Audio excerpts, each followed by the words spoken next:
how to redeem gift card on iPhone. Hey everyone, welcome back to the channel. In today's video I'll guide you on how you can redeem gift card on iPhone, so make sure to watch the video till the end.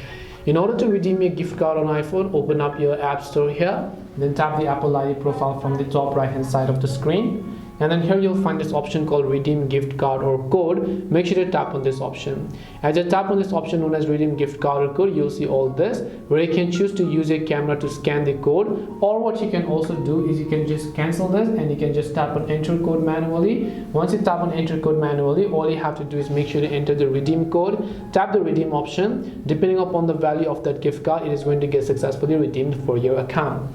That's all it takes to redeem your iPhone gift card or on iPhone. Hope this video was very helpful. If you have got any more questions, then feel free to leave them down below. Thank you for watching till the end of this tutorial, and see you soon in our next video.